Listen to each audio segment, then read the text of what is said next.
ఈ యొక్క 8వ రోజు ఈ యొక్క పోరాటంలో మీరు ప్రవేశించి ఇంకా ప్రభుత్వం మీ మాట వినలేదంటే ఇది చాలా బాధాకరమైన విషయం. వాస్తవానికి నా చేతులకు ఈ యొక్క పోరాటము ఈ యొక్క డిమాండ్ గత ప్రభుత్వం నుంచి కూడా ఆ ప్రభుత్వాన్ని అడుగుతూ ఉన్నాం. ఈ ప్రభుత్వం కూడా దాని మీద స్పందించకుండా మరి ఆర్టిజాన్స్ని కేవలము ఒక టెంపరీ వర్కర్స్ కింద పెట్టి మరి జీతాలు కూడా ఇంతకుముందు చెప్పినట్టు equal work equal wages for equal work అనేటటువంటి సిద్ధాంతం ఉందో దానిపైన పనిచేయాల్సినటువంటి యొక్క ప్రభుత్వాలు ఈ యొక్క విభాగం కూడా ఈరోజు కార్మికులకు అన్యాయం చేస్తాము. మరి 19,000 పైచీలకు ఉన్నటువంటి ఒక కార్మికుల ఒక భవిష్యత్తు, వారి జీవితాలు, వారి భద్రత, దీనిపైన ప్రభుత్వం ఆలోచించాల్సిన అవసరం లేదు. మీ న్యాయపరమైనటువంటి డిమాండ్ ఏమి ఉన్నాయో నాకు నిన్ననే మల్లేష్ గారు బిఎంఎస్ ఆల్ ఇండియా సెక్రటరీ వారు కూడా నాతో మాట్లాడారు. మరి రామ్మోహన్ గారు కూడా నాతో మాట్లాడడం జరిగింది. నేను వారికి ఒకటే చెప్పాను, కార్మిక రంగంలో కార్మికులకు జరుగుతున్నటువంటి అన్యాయం, ముఖ్యంగా ఎలక్ట్రిసిటీ ఈ యొక్క డిపార్ట్మెంట్లో అది ఇటు డిస్ట్రిబ్యూషన్ కావచ్చు, జనరేషన్ కావచ్చు, ఈ రెండింటి జెన్కో కానీ అదేవిధంగా ఇతర విభాగాల్లో కూడా ఎంతోమంది పనిచేస్తున్నటువంటి ఒక కుటుంబాల గురించి కూడా ఆలోచించాల్సిన అవసరం ఉంది.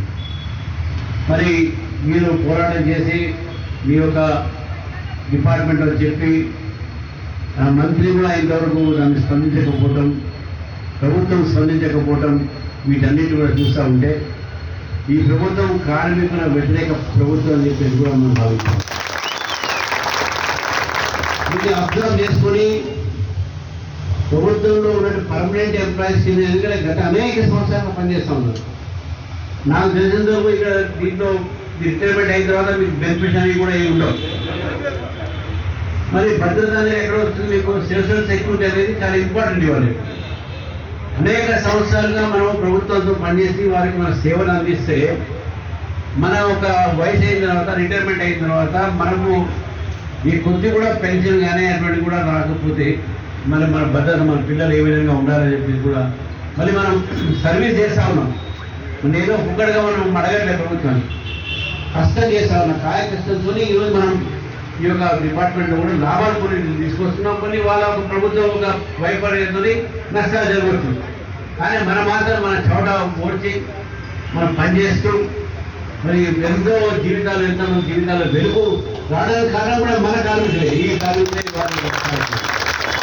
కాబట్టి మీ డిమాండ్ చేస్తున్నాయి న్యాయపరమైన డిమాండ్ అన్నీ కూడా ఈ యొక్క డిమాండ్ గురించి మీరు కూడా పోరాటం డెఫినెట్గా రేపు జరగబోయేటట్టు మళ్ళీ మా ఎమ్మెల్యేస్ మా ఎంపీస్ కూడా ప్రభుత్వంతో లెటర్స్ రాపిస్తాం, అడిగిస్తాం. అసెంబ్లీ లేదు కాబట్టి గతంలో మళ్ళీ అసెంబ్లీ లేదు కూడా తప్పకుండా అసెంబ్లీ కూడా ఈ విషయంలో మాట్లాడతాం, అడిగిపిస్తాను. ఈ కౌన్సిల్లో కూడా అడిగిపిస్తాను.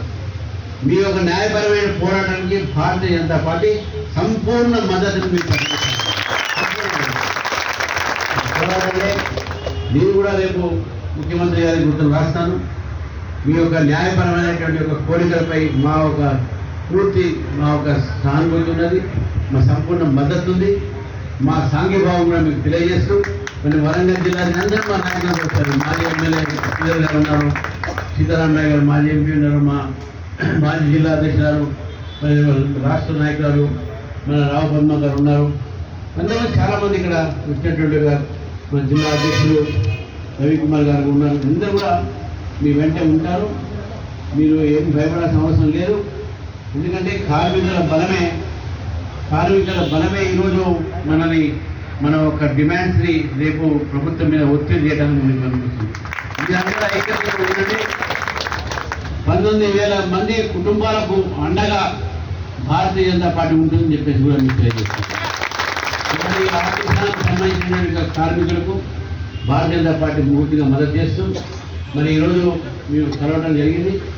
మీరు మీ నాయకుడు ఎప్పుడైనా సరే నా దగ్గరకు వచ్చినప్పుడు, మా పార్టీ కార్యాలయం వచ్చినప్పుడు మీ తప్పించి నేను ప్రభుత్వంతో కూడా తప్పకుండా మాట్లాడతానని చెప్పేసి కూడా మీకు తెలియజేస్తూ మరి మీ ఒక ఉద్యమం ముందుకు పోవాలి, ఉద్యమం మీరు గెలవాలి, ఈ ఉద్యమం విజయం కావాలని చెప్పేసి కూడా నేను కోరుకుంటున్నాను. మీరందరికీ ఒకసారి ఉత్తమ అభినందనలతో మీ అందరికీ మరొకసారి ఈ యొక్క కొనసాగించండి మీ యొక్క ఉద్యమాన్ని, మీతో మేము ఉంటామని చెప్పి తెలియజేస్తాం.